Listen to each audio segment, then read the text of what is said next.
Jaripsul, welcome to Beyond Minimalism. Today we're hanging out in our backyard with Sean. He's a local gardener and businessman in Twin Falls. He runs the Mauldin House. He grows over 10,000 pounds of food in just about 4 months. So he's here to help us out. He's going to show us how he builds his own sustainable raised beds. Compost down on the ground, and then we're going to work that in as we fluff it up. And then the next thing, we'll start with the great fork and just work that down as far down as we can go with the great fork, rod fork, whatever you want to call it. And then you rock this thing back and forth until you get the tines all the way down, and it's a pain in the butt, but He gets the job done. a lot easier than anything else too. Okay, here we go. We're mixing this in down as far as the tines are being driven into the ground. So the compost is being incorporated all the way through, which is going to help break down any clumps, which is going to help add the bacteria and organic life to the soil at the point where the roots will be, not just on the surface. So by the end, we should have a pretty even, fluffed up mixture of natural soil and the organic matter that we've added to it. Someone who goes around and cleans up gardens and stuff for the town, they take all their leaves and branches and everything and they take it to the dump. Yep. And they dump it in the dump. And that's tons and tons, literal tons of organic matter that could be used to create life. The minimalistic idea, you've kind of shared that a little bit with me, but I don't even want to be a consumer of something that can't be made into compost eventually. Pretty much. I mean, the more and more I think about it, it's just like, where's this thing ending up? Where's this little bit of plastic ending up? Can I use that to make more life, to expand the garden or anything? No, well, kind of don't need it. I don't really work with money. My budget for my personal self and the business is like $600 a month. Everything. My life runs on $600 a month, and I can make 10,000 pounds of food in 4 months. So That's incredible. isn't it? Plus no chemicals. Yeah, plus no chemical. Plus it's extremely high quality food. It's kind of just a general consensus that when they're grown right, they taste right. It's to the point where my son Finn has a sensitivity to whatever chemicals are on store-bought grapes. He can eat grapes out of people's gardens, but if he eats the grapes from the store, it gives him terrible problems that we won't go into, but it messes him up. And so I can only think that it has to be something with the commercial process, because garden grapes don't do that. Okay, so after we get that down in there, we're gonna get real close to this elm tree right here. Alright, and so I'm gonna start from the side and work around in lines, so that way I'm making sure that I get every square foot flipped up and nice. So I'm just gonna make sure I go in a line constantly, and when I'm driving this fork, I'm not just throwing it into the ground. I'm lining up this point with the line that I want to be, which is an imaginary line.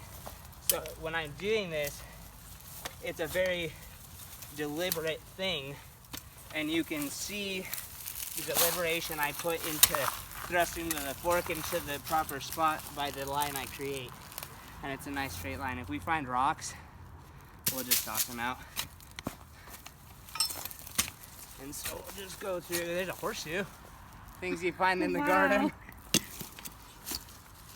So there should be plenty of iron right there, Right. which is good, because our soil out here is usually iron deficient. You usually have to add sulfur to it to help plants absorb iron, and sometimes you have to add iron to it. All right, and so then I'm making sure there was a spade there that I covered, and now I'm gonna dig the next spade over, so that way I know everything that I've worked has been mixed and crumbled up well. Since it's winter, we'll just leave the organic matter, the weeds and stuff in the soil. People worry about that growing new weeds. Okay, well weed seeds are gonna blow in from everywhere, so it's just gonna happen whether you like it or not. We just have to not be mad about it or upset in any way. They're just helpful. Okay, next thing. So we did the big fork, did the little fork. Now we're gonna do the hard rake, and that's gonna be the same process. Gonna start here and then draw my line, and I'm lining up my rake here, so that way by the time I'm done, I know I've gotten all of it equally fluffed. Just like that half dragging, half thrusting motion. And then with the rake, I can work it both ways. You just have to work how you feel comfortable with your tools. You'll find the best way to work the tool is the way that you can work it the easiest. Okay. And you're making sure that the ground's not getting compacted. Yeah, and we don't want to step on that at all, because we just spent an hour fluffing it up, and it's going to be the home for plants. If this soil is left unstepped on, if it doesn't get watered too heavily by heavy sprinkling, by the end of the season, having grown plants in here, we should still be able to thrust our finger down to make new seed holes at the end of the season. The only time that it's going to get really compacted is if anything gets pressing down on it, heavy sprinkling, heavy rain, footprints, you know, so stuff if that like does that. happen, what So if do you that do? happens, we fluff it up. Okay. But next time it's going to be a lot easier, because it hasn't had 15 or 20 years, 30, 40, 50, 100 years of never been having this done to it. This soil might never have had a human being do this to it, so it's just better from here on out, always. What you're doing, what we're doing, what I'm doing by coming over here and helping you is a permanent change on the planet that resonates throughout the universe, because we're helping life, and it's you can't undo that, and it's a good thing. Okay, so then the last thing we want to do is we're gonna try. So if we were gonna plant seeds here today, we'd want to remove all this, so that way when we're making lines for our seeds, we don't encounter foreign objects. And so with the soft rake, you can take a lot of that out. And this rake is really good about getting big clumps out of the soil. See, I can pull the dirt clods out, and then we can just kind of discard that and then go back over it until you have a nice, fine, raised bed that's ready for putting plants in. And obviously this is way, way, way dry. We would want to saturate this, let it sit for a couple days, let that moisture even out, and then do this working if we were gonna plant seeds in it. You're never gonna wanna put any plant in soil that's like this. Okay. Because it's just gonna starve for moisture.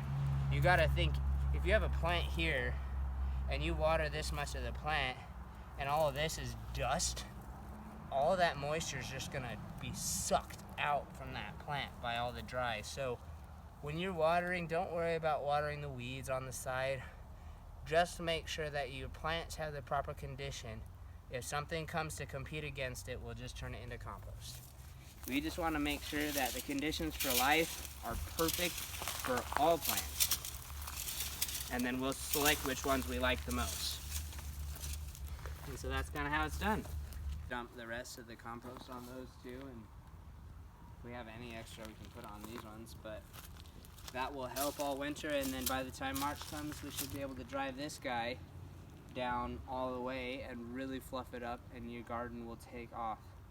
That's going to create room for the roots to easily expand. That's going to create well-drained soil so that the water goes all the way down through and saturates without pooling up. If the roots hit a pool of water down at the base, they're gonna die because they're gonna drown. Only the tips can absorb oxygen, and they can't do that if they're completely submerged with water. Some plants can, but not the garden plants that we'll be growing. So then once you've planted your seedlings in the spring, do you use any kind of plant food? Compost. Just compost? Compost. Well, I do use other things too. So I use animal products primarily. I use feather, bone. I have chickens, so I provide eggshells, which is calcium for the plants. I provide wood ash, which I burn the plants on my property to get the wood ash, and that provides micronutrients and minerals that are not found in a lot of other things. I'll put kelp, and I add all that to the soil in small amounts when I'm planting, when the plants set flowers. You don't want to add blue Miracle Grow fertilizer because that is chemicals that have been extracted and isolated from their organic matter, and so it really does bad things to the bacteria that live in the soil.